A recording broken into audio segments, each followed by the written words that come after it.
Nous ouvrons le dossier Nunez.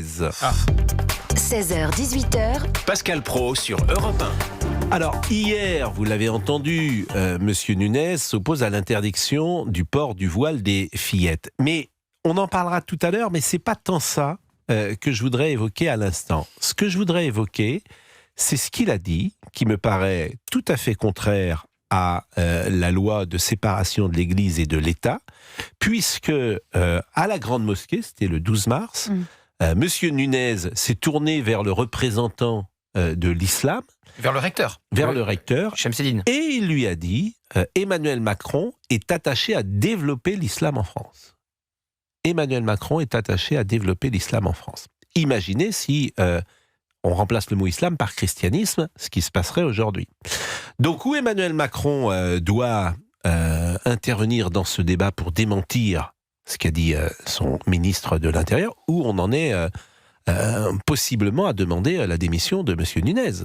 Parce qu'un président de la République n'a pas à vouloir développer l'islam en France. C'est une atteinte à la laïcité. Exactement. Alors, je n'invente rien, parce que vous allez entendre cette phrase, c'est sans doute une maladresse. Sans doute une maladresse. Il faut la préciser, alors. C'est-à-dire qu'il était en train de lire son discours, et ce qu'il a dit est sorti en dehors du discours. C'est-à-dire qu'il s'est tourné vers le recteur et lui a dit cette phrase. Écoutez ce passage que je voulais vous faire entendre, qui me paraît très important. Il y aurait quelque chose de totalement incongru à vouloir lutter contre les atteintes à la cohésion nationale en se risquant à la fragiliser soi-même. C'est ce qui justifie d'ailleurs ma position sur l'interdiction du port du voile sur l'espace public par les mineurs. Je ne serai pas celui qui ira expliquer à des enfants qu'en portant le voile, elles menacent le vivre ensemble républicain. Je ne le ferai pas parce que je n'y crois pas et parce qu'une telle mesure ne ferait en réalité que détourner l'attention de la vraie menace.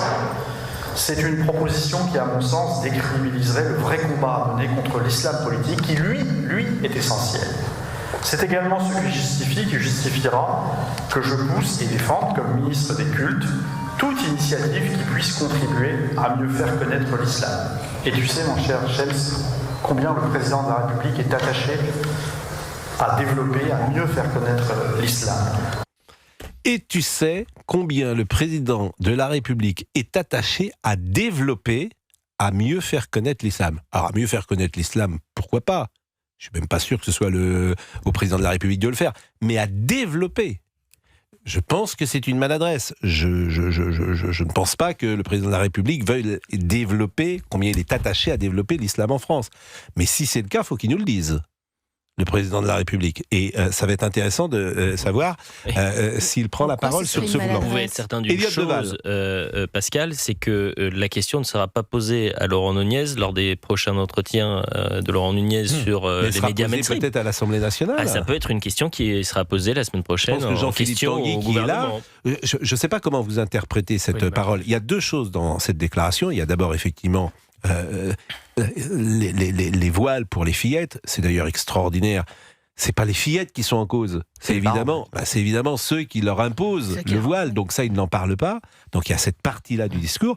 Et puis il y a la deuxième partie où il explique que le président de la République est attaché à développer l'islam en France.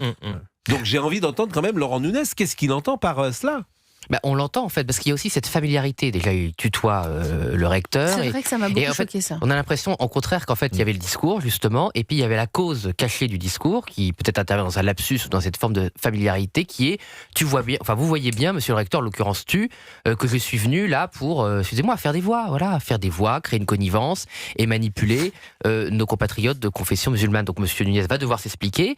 Il faut d'ailleurs aussi saluer quand même un certain nombre de vigiles qui ont ressorti ce discours, parce qu'il date de quelques jours. 12 mars. Voilà, nous on ne l'avait pas vu, donc Marine Le Pen et Jordan Bardella ont réagi depuis.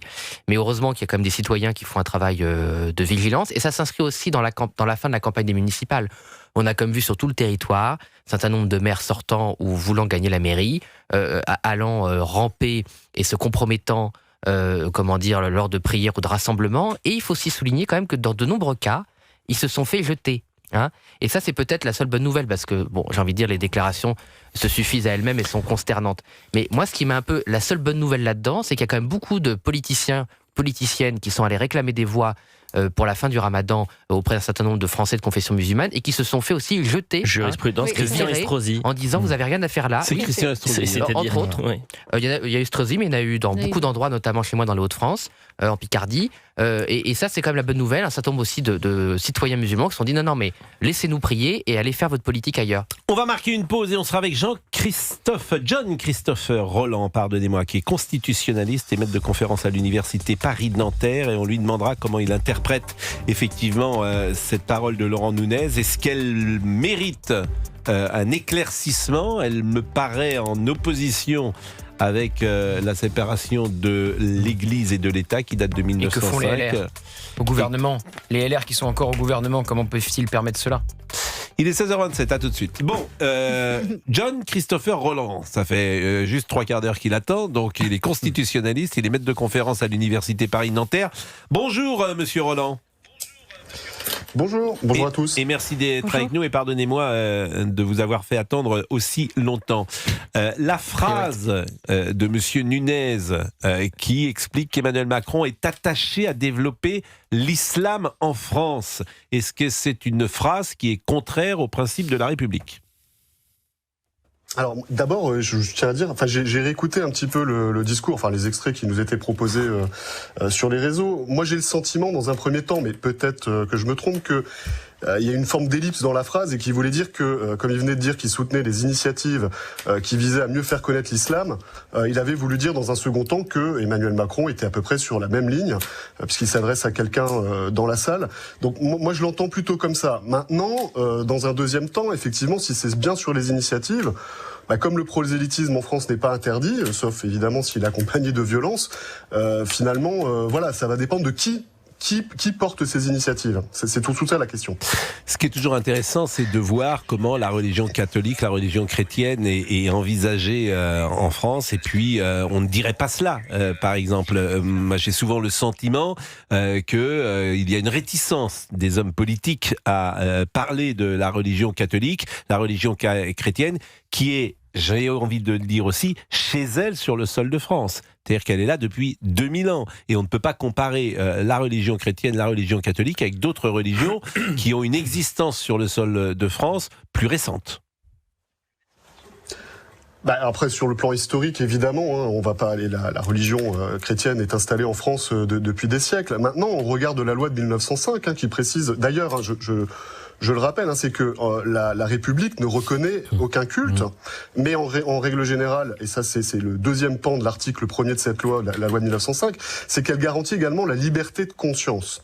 Donc il existe des initiatives, par exemple des formations obligatoires pour les agents publics sur la laïcité, qui est un autre pan de la liberté de conscience. Et de ce point de vue-là, toutes les religions et toutes les non-religions sont sur un plan d'égalité. En fait, si vous voulez, la loi de 1905, elle va pas établir une hiérarchie entre les religions plus anciennement implantées et les religions qui sont, on va dire, plus récemment implantées. Moi, je pense que ce qu'il y a derrière, en fait, ce type de discours, d'abord, précisons qu'il était quand même dans un endroit où il était difficile de tenir un discours de rupture de ce point de vue-là, mais c'est que en réalité, il y a eu, et notamment, ça s'est accentué depuis les attentats de 2015, il y a quand même une tension qui se crée et peut-être une défiance qui peut naître vis-à-vis de la religion musulmane. Et de ce point de vue, si vous voulez, on est dans un pays qui a besoin de concorde, Maintenant, pour répondre à votre question sur la religion catholique, moi j'ai le souvenir quand même de Nicolas Sarkozy, se rendant avec tambour et trompette au Vatican. Nicolas Sarkozy, oui. Nicolas Sarkozy, oui. Vous avez raison. Après, bon, il y a sans doute des tensions et c'est difficile de trouver des méthodes, tant par les discours que par les actions, pour essayer d'aplanir les choses dans un pays qui est crispé quand même. Une dernière question de Georges Fenech. Parce que vous dites que le prosélytisme n'est pas interdit, vous avez raison, mais pour le citoyen ordinaire, un chef de gouvernement, un ministre, un chef d'État ne peut en aucun cas faire du prosélytisme pour telle ou telle religion, puisqu'on est dans un régime de séparation de l'Église et de l'État. Georges Fenech, et c'est une bonne question qu'il vous pose. Excellente. Je suis entièrement d'accord avec Georges. Effectivement, c'est pas à la parole publique et aux élus de porter ça. C'est pour ça que j'entends le discours. Alors peut-être que je me trompe, c'est la beauté du débat. Mais c'est pour ça que j'ai l'impression que c'est les initiatives qu'ils veulent soutenir et non pas que ce soit au président de la République notamment de développer ces initiatives. Ah oui. Donc si c'est effectivement par le biais d'autres acteurs, c'est tout à fait possible. En revanche, ce serait pas concevable que ce soit une parole qui vienne du gouvernement ou mieux encore du président. Eh ben merci beaucoup et je rappelle que vous êtes constitutionnaliste et maître de conférence à l'université Paris-Nanterre, John Christopher Roland. Il est 16h43, Jean-Philippe Tanguy va être avec nous et on va pouvoir l'interroger sur ce sujet et puis sur les autres également, sur la prise de position de Monsieur Nunez, cette fois lorsqu'il a parlé du port du voile pour les fillettes. À tout de suite. Qui est député du Rassemblement national de la Somme. L'intervention de Laurent Nunez opposée à l'interdiction du port du voile des fillettes. Qu'est-ce que vous en avez pensé ? C'était très choquant, déjà parce que je ne comprends pas la position de M. Nunez. Je ne vois pas comment on peut défendre que la bigoterie s'applique à des fillettes qui sont innocentes des croyances de leurs parents ou de leur entourage et qui n'ont pas à subir ce genre d'influence. Voilà, donc je ne comprends pas cette position pour les valeurs de la France, pour les valeurs de la République. Et en plus, ce qui est complètement surréaliste, c'est que le recteur de la mosquée de Paris est lui-même opposé au voilement des fillettes. Donc en plus, j'ai envie de dire, M. Nunez, pour faire des voix, parce que moi je maintiens qu'il est là pour racoler, pour faire des voix. Il n'est pas pour l'interdiction non plus. C'était 3 jours avant le premier tour. Non, il n'est pas pour l'interdiction, mais il est contre. Il est contre. Il dit que dans les le fillettes n'ont pas à se voiler. Oui, mais d'accord, mais pourquoi ? Alors qu'on a un recteur qui prend publiquement une position qu'on peut estimer courageuse sur le voilement des fillettes, ou des jeunes filles d'ailleurs, parce que déjà, on est déjà en train avec fillettes de dire que ça pourrait être vraiment les gamines des gamines. Moi, jusqu'à la majorité, je ne vois pas pourquoi on imposerait le voile. De toute façon, moi, je suis contre le voile pour toutes les femmes en France. Voilà. Donc, de toute façon, c'est réglé. Quand vous dites vous êtes contre, pour les jeunes filles, oui. Quand vous dites vous êtes contre, dans l'espace public ? Oui, moi, je suis pour l'interdiction du voile. Alors, j'entends cela, et en théorie, je peux entendre ce que vous dites au nom de l'histoire de la France, des mœurs et de la culture. Mais comment vous faites ? Concrètement, c'est vous très faites simple. la police entre guillemets du vêtement, c'est-à-dire que vous allez entrer dans une gare, vous allez aller des amendes, des amendes pour et le vous Covid, allez on a contrôlé 65 millions de Français. Alors on peut bien contrôler les quelques femmes qui refuseront de leur l'enlever. C'est pas quelques femmes. Il y en a beaucoup. Je pense qu'elles appliqueront la loi. Je n'ai pas de raison, comme l'avait dit Marine Le Pen pendant la campagne présidentielle en 2022. Elle est pour Elle a changé d'avis là-dessus. Non, ça c'est ce qu'ils ont fait. Un certain nombre d'opposants ont fait croire qu'on changeait d'avis. Elle est pour l'interdiction du voile dans l'espace public ? Oui, absolument. C'est-à-dire que lorsque la campagne présidentielle va commencer, et on peut imaginer d'ailleurs qu'elle a commencé, que ce soit Jordan Bardella ou Marine Le Pen, lorsqu'ils seront interrogés sur un plateau de télévision, ils répondront ce que vous dites là. Ils diront si que nous demain nous la sommes au position pouvoir, officielle, c'est que c'est l'acte final d'une interdiction du voile progressive. D'abord dans les universités, dans l'ensemble des services publics, et à la fin, une fois qu'on a... Mais il l'est dans les services publics aujourd'hui. Ah non, pas les usagers. Pour les pas agents. Les usagères. Ah oui, les usagères. Voilà. Oui, oui. Et à la fin, ce sera ce sera l'interdiction du voile dans l'espace public. Parce que c'est un symbole d'asservissement de la femme. Et en France, on n'asservit pas les femmes, même si elles pensent qu'elles le font de bonne volonté.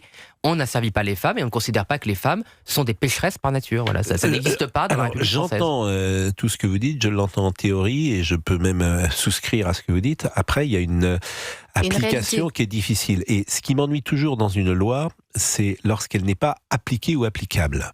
Je trouve que c'est pire. Oui, mais souvenez-vous, même sur l'école, certains, dont feu Lionel Jospin, pensaient que ce serait compliqué. D'ailleurs, à l'époque, je vous rappelle que la conférence des évêques, par exemple, était contre l'interdiction du voile à l'école. Donc il y a toujours eu des gens en France. La Baïa El Kamis Papandia a passé son temps à dire que c'était pas possible. Non, mais c'est plus facile à l'école. Voilà, c'est plus facile à l'école. Vous connaissez d'autres pays qui ont l'interdiction du voile dans l'espace public ? Non, mais ça, je m'en fiche. Ça n'existe pas. Je m'en fiche complètement. Moi, je la pense que France, c'est vous en fichez. Je m'en Non. fiche. La France. Je crois qu'on est dans un pays de liberté. La France est un pays de liberté. Vous habillez comme vous voulez à l'extérieur. Ouais, moi, je suis Soit un voile. Non, c'est pas vrai. C'est pas vrai. On ne s'habille pas comme on veut. Oui, pardonnez-moi. Sauf si ça. On ne s'habille pas comme on veut. Sauf si ça heurte l'ordre public. Oui, on se bat. Il y a des les choses. bonnes mœurs, etc. Oui. Bien sûr. Les bonnes mœurs, c'est pas considérer que les femmes sont des pécheresses et que le corps des femmes est tentateur. Ça n'existe pas en France. En tout cas, de mon point de vue. Il y a Non, mais En ça tout cas, il y a s'entend. une Moi, croissance. j'entends, d'ailleurs sur le fond, je le répète, j'entends le symbole du voile pose problème à la société française. Donc vous pouvez pas répondre, Georges, en disant on est dans un pays de liberté. Moi, je place mes arguments sur un autre plan. Je dis, aujourd'hui, comment vous faites ? Combien de femmes, combien de millions de femmes sont aujourd'hui voilées dans l'espace public ? Le chiffre est quand même très important. Et puis c'est en croissance chaque année. Hein. C'est en centaines de milliers, mais c'est heureusement pas en millions. Pour l'instant. C'est pour ça qu'il faut l'arrêter le plus vite possible. Pour Autant l'instant, on pourrait moi, je faire pense- quelque chose pour Georges Fenech. les mineurs de moins de 18 ans, ça c'est sûr et C'est ça, certain. ouais.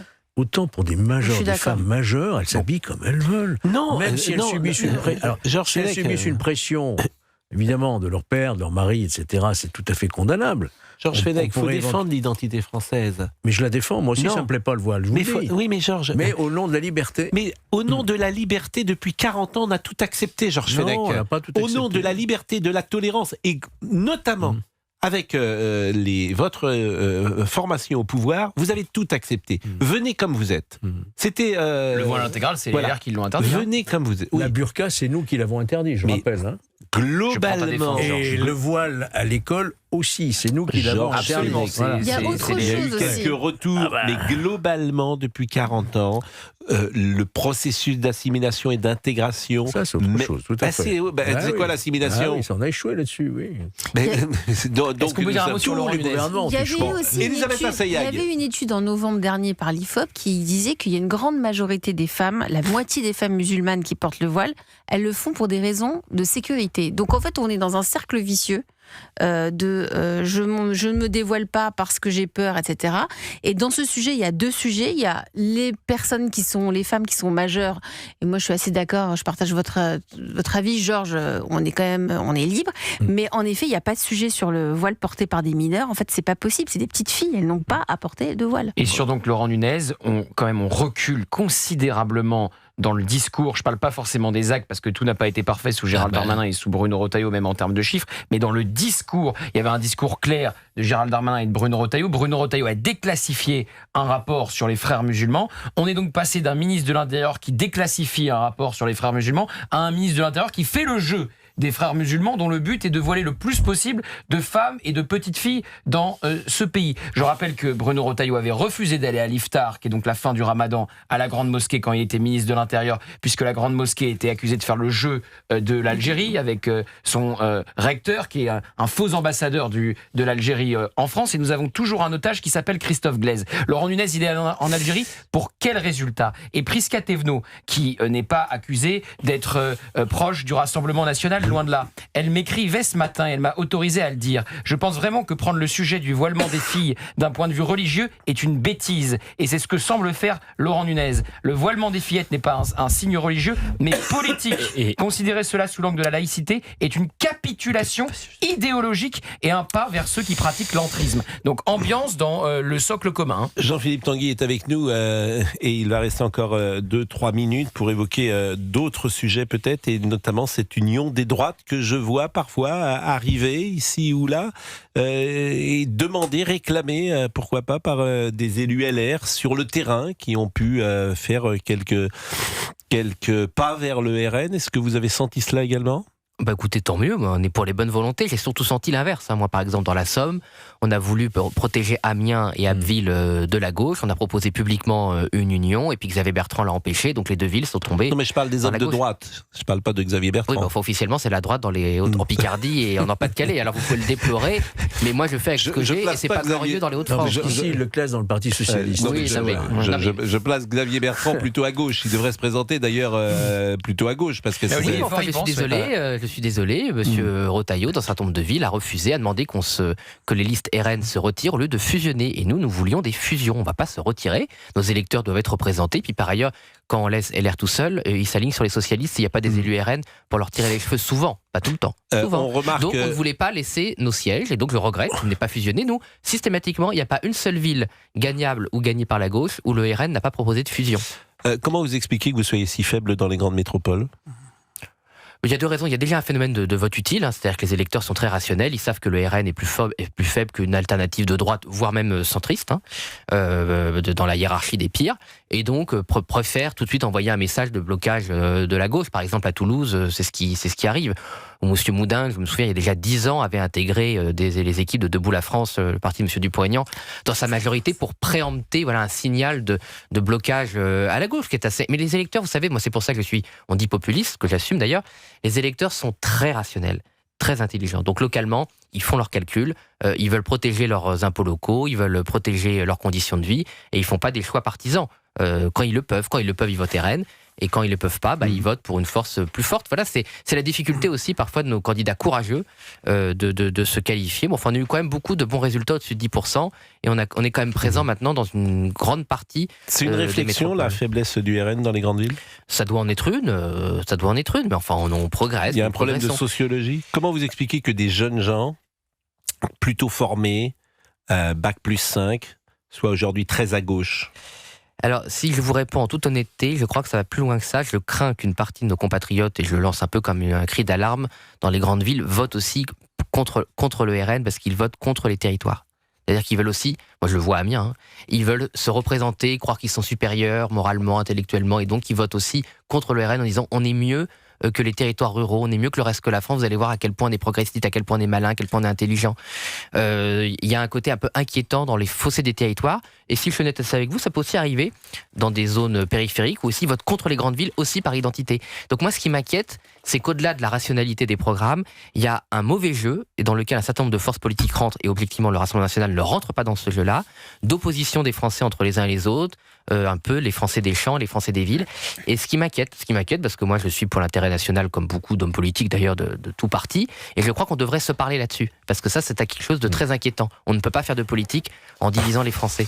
Très intéressant votre analyse, et on pourra évidemment la discuter prochainement, et pourquoi pas sur les antennes de CNews ou d'Europe 1. Il est 16h58, je vous remercie. Merci à vous. Monsieur Tanguy, merci d'avoir été avec nous. Joyeuse dans une Pâques, atmosphère. joyeux week-end Pascal. Exactement, joyeuse Pâques, bon week-end Pascal. Vive Pascal.